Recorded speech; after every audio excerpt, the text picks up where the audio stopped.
আফগানিস্তান বিশ্বকাপের সেমিফাইনাল খেলবে বললেন ব্রান লারা। লারা আরও বললেন তার প্রেডিকশনে আরও আছে 3 দল। আফগানিস্তান তো আছে, ওয়েস্ট ইন্ডিজ আছে, ইন্ডিয়া আছে এবং ইংল্যান্ড। এখন সি গ্রুপে যে আছে যে আপনার নিউজিল্যান্ডের মতো দল আছে, তাদের বাদ দিয়া মানে আফগানিস্তানে রাখছে সেমিফাইনাল খেলবে লারায়। বাহ আশি পাইতে আছে আফগানিস্তান সেমিফাইনাল খেলবে। ওই দলে নিউজিল্যান্ড আছে, নিউজিল্যান্ডের গ্রুপ পর্ব থেকে বাদ করে দেয়। লারা হইলে এই প্রেডিকশন করছে না। এত বড় মাপের একজন ক্রিকেটার ছিল, তিনি এইরকম একটা মানে বেকুবের মতো একটা প্রেডিকশন করে বৈশা রয়েছে। সেই জায়গায় নিউজিল্যান্ড আছে, ওয়েস্ট ইন্ডিজ উঠবে, এটা ঠিক। নিউজিল্যান্ড উঠবে কিন্তু আফগানিস্তান উঠতে পারবে না। এই জায়গায় তিনি লড়াই রাখছে যাইয়া আফগানিস্তানের সেমিফাইনালে। তাই নিউজিল্যান্ড কি করবে, আঙ্গুল চুষবে? হ্যাঁ, অস্ট্রেলিয়ার মতো দলটা বাদ দিয়ে দিছে লড়াই। এখন এই বছর কে সেমিফাইনাল খেলে কে ফাইনাল খেলে এইটা বলা মুশকিল, কিন্তু লড়াই যে প্রেডিকশন দিয়েছে এইটার সাথে আমি একমত না। কেন এখানে আমি আফগানিস্তানে দেখছি না, নিউজিল্যান্ডে দেখছি না। এখানে অস্ট্রেলিয়া উঠবে, ইন্ডিয়া উঠবে, যাইয়া সাউথ আফ্রিকা উঠবে। আর আমার বাংলাদেশ আমি তো রাখবই, কারণ আমার বাংলাদেশ। তিনিও ওয়েস্ট ইন্ডিজে রাখছে, তার নিজের দেশ, এটা মানানসই। কিন্তু আফগানিস্তানের কি মনে করে রাখছে আমি জানি না ভাই। যে পাপুয়ার লাগে হারবে, দেখেন আফগানিস্তান। আফগানিস্তান পাপুয়ার লাগে হারবে।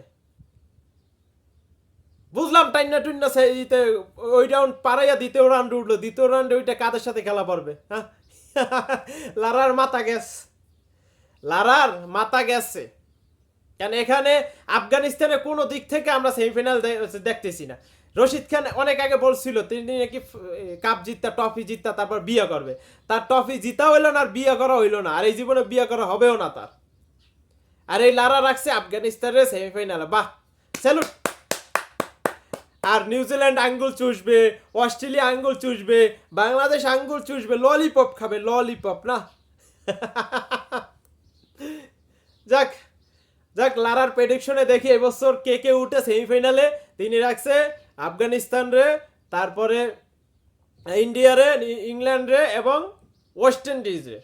ওয়েস্ট ইন্ডিজের বর্তমানে এখন যে ফর্ম, বর্তমানে যারা অ্যান্ডার রাসেল নিছে, নারিনডে নিলে একটু ভালো হইতো, নারিনডে নিতে পারে নাই।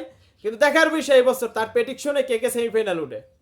আমার প্রেডিকশনে অস্ট্রেলিয়া উঠবে, ইন্ডিয়া উঠবে, সাউথ আফ্রিকা এবং বাংলাদেশ। কারণ বাংলাদেশ আমি তো এগিয়ে রাখবে, কারণ আমার নিজের দেশ। যে স্কোয়াড নিয়ে বাংলাদেশ গেছে এই বছর, ডাব্বা মারবে মারবে, সেমিফাইনালও খেলবে, বুঝছেন? যাক, লারার প্রেডিকশন সত্যি হোক, আমরা চাই আফগানিস্তান একটা ট্রফি জিতুক। হ্যাঁ, ওই রশিদ খান একটা বিয়ে করুক, কারণ রশিদ খান বিয়ে করতে পারবে না। তাদের দেশের প্লেয়ারদের বয়স যদি 30 হয়, তারা দেবে 20 বছর। এটা হলো তাদের একটা স্বভাব, 2 নাম্বারই করার, বয়স চুরি করা তাদের একটা স্বভাব। যাই হোক, দেখার বিষয় কারা উঠে সেমিফাইনালে। কমেন্ট বক্সে আপনাদের প্রেডিকশন দিয়ে যান। লারার প্রেডিকশন তো দিয়েই দিছে। আফগানিস্তান দেখে আমি একবারে হাসি পাইতেছে ভাই, আমি আসতেও পারতেছি না।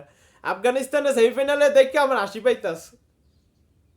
আর অন্য অন্য বড় দল এবছর বাদ পড়ে দেবে লারার প্রেডিকশনে, বোঝা যাচ্ছে।